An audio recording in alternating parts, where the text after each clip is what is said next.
What is going on, ladies and gentlemen? Welcome back to the Draft Hub and welcome in Los Angeles Chargers fans. As today we're going to be going through my 7th round 2026 Los Angeles Chargers mock draft. And it kind of seems like it's once again the tale of every single year with Justin Herbert. It is make it to the playoffs or start off strong, start to fizzle out, get crazy injuries, and then be a first round exit. And I'm not blaming Justin Herbert in the slightest. It's the Chargers are just continuously snake bitten with injuries. And how many offensive line combinations can you go through before players just kind of get swallowed up? And that's kind of what we saw with the Chargers and Justin Herbert in the playoffs. It's just the team was absolutely decimated by that point. We need to make some changes here. Jesse Minter is now gone. He is the head coach of the Baltimore Ravens. So you got to figure that some of the defense will change, but Jim Harbaugh's influences on the defensive side will certainly be prominent still. And it's going to be tough. We only have 5 picks so far. On paper, we only have 5 picks in this draft. So it's going to be kind of difficult to make a lot of impact draft picks.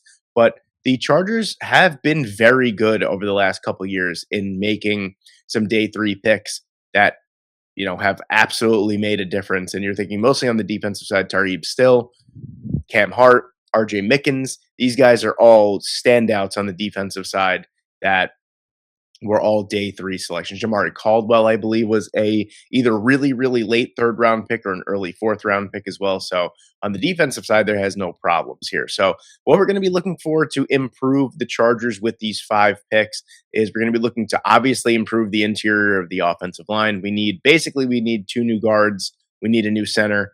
I'm not going to say that we're getting all of that in this draft because free agency does exist and not everything can be solved through the draft. We're going to try and upgrade the interior of the defensive line, the edge position, as that is getting an older position. Thank God for Tuli Tuipulotu, because if not for him, this would be a dire need situation for the Chargers. And then, obviously, I mentioned center before. Safety, we could use another safety, and then another corner at some point, and maybe a backup swing tackle. So I have a good plan. I have a good idea. Let's see what we could come up with in this mock draft. So obviously, we're picking at number 22. With our first pick, there is a player that hopefully is going to be on the board that I'm thinking, yes, he is on the board. And this is a home run pick. I don't really think I even have to explain this one here. Vega Owane is going to be the pick from Penn State. Just a massive traditional type of guard, 6'4", 335 pounds, a road grader as a run blocker, as a pass blocker. He's an absolute stalwart as well. I don't really think he gave up close to any pressures at all this season. I don't think he gave up a sack. I think it was like single digit pressures he gave up this entire season. He was excellent for the Penn State and the Lions, who, obviously didn't have the year that they intended on having.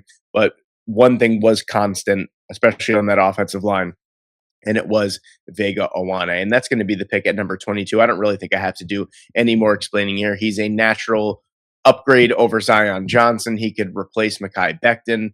Whatever you need him to do, he's going to be able to do here. So Owane is going to be the pick at number 22. That's kind of like the one pick in this draft class that I'm convinced is going to happen, unless he goes earlier, which I wouldn't be surprised if he goes a little bit earlier. But he's a slam dunk pick at number 22, and instantly you're making this offensive line much better for Justin Herbert. So this is kind of the pick that I like to look to try and trade down here for the Chargers, because I really do think that we need to kind of build up some of these areas of the roster through the draft. So let's see who's 71 is kind of far.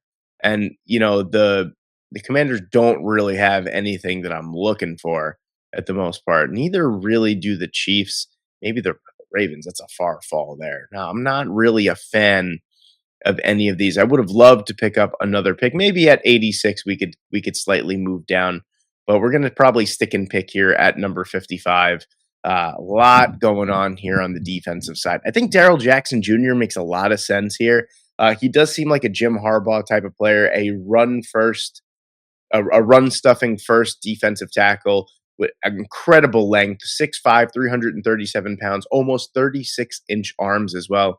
He's going to be a force to be reckoned with on the interior of the defensive line. You really can't go wrong either way. Dante Corleone is a player that kind of didn't have the greatest year. 6'1", 330. He's more of your traditional nose.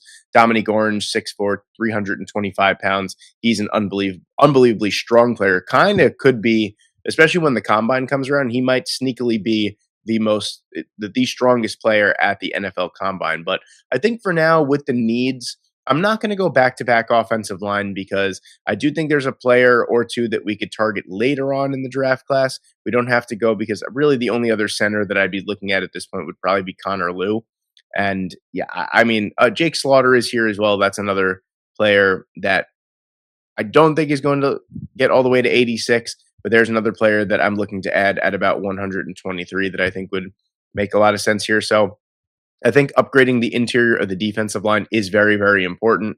And I think Darrell Jackson Jr. is going to be a player that is going to steadily rise as the draft cycle rolls on. So Darrell Jackson Jr. Is going to be my pick here at number 55. Some might say too rich for their blood, but I personally don't care. I do think that he is one of the best players in the draft class overall. So Darrell, you know what? I'm kind of having a change of heart only because I do pick Darrell Jackson Jr. quite a bit.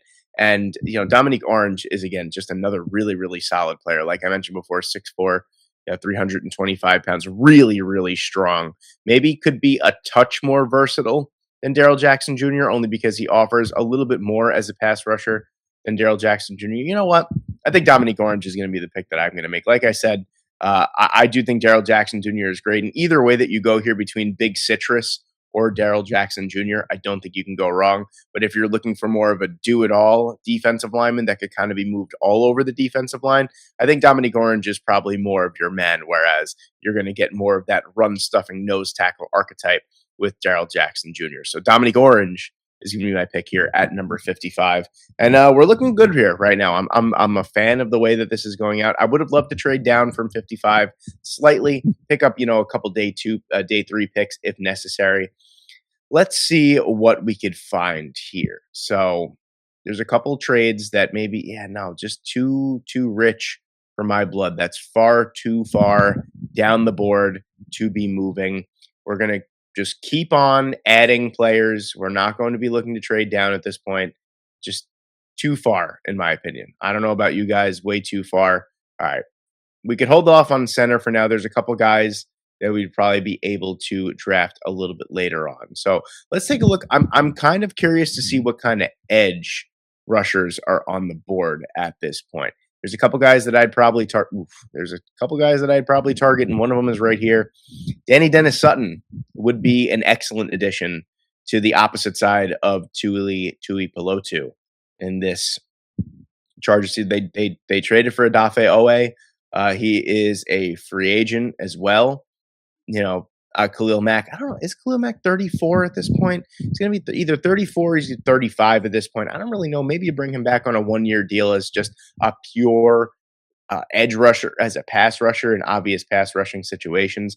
But Danny Dennis Sutton is the complete package, especially for an odd front defense. Like I said, things might be a little bit different now that Jesse Minter is gone, but the influences of Jim Harbaugh are still going to obviously show through with this team. So Danny Dennis Sutton's a player that I like a lot at this point here. Just an overall complete edge rusher. This is what I'm looking for. 6'3", 265 pounds, great pass rusher, really, really good run defender as well. Just he's been a constant for the Nittany Lions, and he's a player that I think that truly gets kind of lost in the shuffle of this draft class, as it's a very, very good edge rusher, outside linebacker, defensive end class. It is. It's very, very good from top to bottom. But Danny Dennis Sutton, to me, is your safest floor. I know that kind of sounds crazy, especially in a draft class that has Ruben Bain Jr. and David Bailey, but I think Danny Dennis Sutton is going to be your guy that consistently is going to set the edge, be very good against the run, and get you at least 6 to 7 sacks a season with the potential to get, double digits every single year. He's that good. And if you don't know much about Danny Dennis Sutton, I suggest that you take a look at his tape. Super solid, just kind of as polished as they come in terms of edge rushers in this draft class.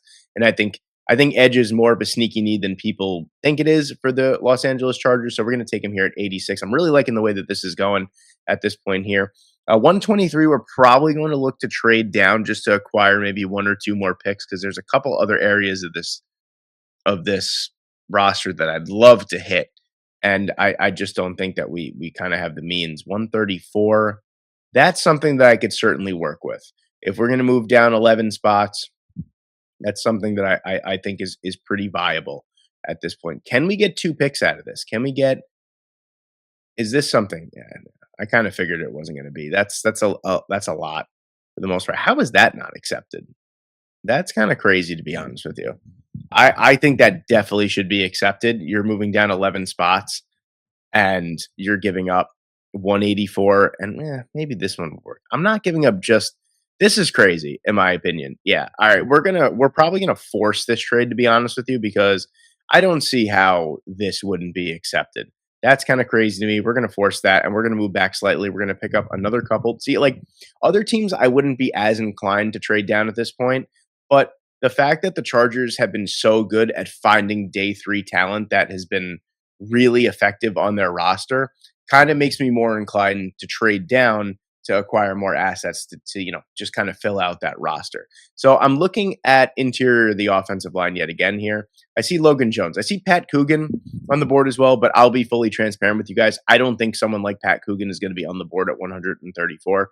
I know you might say, oh, well, he's on the board here. You might as well draft him. And that's a good argument, I will say. But I think Logan Jones is kind of more what the Chargers would be looking for here. Just an athletic, technically sound offensive lineman, a great center. He is going to be a little bit older. He's probably going to turn, I think he's either going to be 25 or turn 25 during the NFL season. But what you see is what you get with Logan Jones. He is an exceptional overall player, great run defender, really, really good pass blocker, and has been a really great player for the last couple years for the Iowa Hawkeyes. And a big reason why they've had such fantastic running games over the past couple of years as well. Just a super athlete, 6'4", 6'5", 302 pounds. He's also someone that I think can kick out and play guard. A little light to play guard, but he has the athleticism and he has the overall technical ability and the strength. So he's someone that I think you plug and play easily as a starter from day one, and you don't have to worry about him. We're getting bodies on this offensive line. I think Logan Jones would be a really, really nice pickup here at 134. So we're going to take him. Let's take a look at the picks that we made so far as we go down to our last 3. Vega Ioane, Dominique Orange, Big Citrus. It is a Penn State Nittany Lions type of draft. We had Dennis Sutton, and we added Logan Jones as well. I'd love to add another corner. I'd also love to add a swing tackle. Cage Casey is a player that I like quite a bit because he projects really good at the NFL level to guard. And he also can be a swing tackle for us, too, because let's face it, Joe Alt and Rashawn Slater are great tackles, phenomenal tackles, a little injury prone. And, I'm tired of seeing Trey Pipkins on the field for the Los Angeles Chargers. I don't know about you guys, but I'm certainly tired of that. Also, I'd love to add a safety as well at some point, too. Cage Casey is a really great player. But there's a player that I think later I really like Cage Casey because he translates very good to guard, but he's never really played guard. Maybe there'll be someone a little bit later. There's a safety that's on the board that I think I'm going to have to take at this point. It's going to be Jalen Husky. I think this is a little late for Jalen Husky, but we'll take advantage of PFF's poor rankings here, and we will take him at number 181. He's just I will be honest with you guys. I think Jalen Husky is a top 50 player in the class. I think he's unbelievable. He's been fantastic for Maryland over his career. Just a really, really solid player, year in and year out. Incredibly versed as a coverage player, as a run defender. Just really, really talented, very heady, has great football IQ, breaks on the ball extremely well. Just again, I don't know what happened in this Rutgers game here, but just a really, really solid overall player. And I do think with Tony Jefferson being a free agent as well, and Marcus May, I do think you could definitely use some depth at the safety position. And that is what we're going to go with here. So we're going to take Jalen Husky at pick number 181. At 203, we're probably going to look and see what guards are there. We're going to see what corners are there. There's a player that I have in mind that's probably going to be on the board for the corner position, and we're probably going to wind up taking him if he is there. Yeah, Devin Moore is here. I don't know why Devin Moore is this low ranked, but Devin Moore is outstanding. he is the type of corner that a Jim Harbaugh type defense is looking for. You know, that long, rangy type of corner, big, strong, where you have Tarheeb Still, who's what, 6'1", 200 pounds. You have Cam Hart, who's 6'2" or 6'3". Devin Moore is another player, 6'3", 200 pounds, around that. Just an extremely polished overall player. He was someone that I wasn't too sure was going to come out into this draft class, but he's someone that I think when the draft cycle goes on, he's someone that I think is going to kind of turn heads. And since he is an SEC battle tested corner and he's someone that has played very well over his career for Florida, I think that once, especially with his size, his overall agility, his speed, his ball skills, he's someone that's probably going to go a lot higher, probably inside the top 125, if we're being honest with you.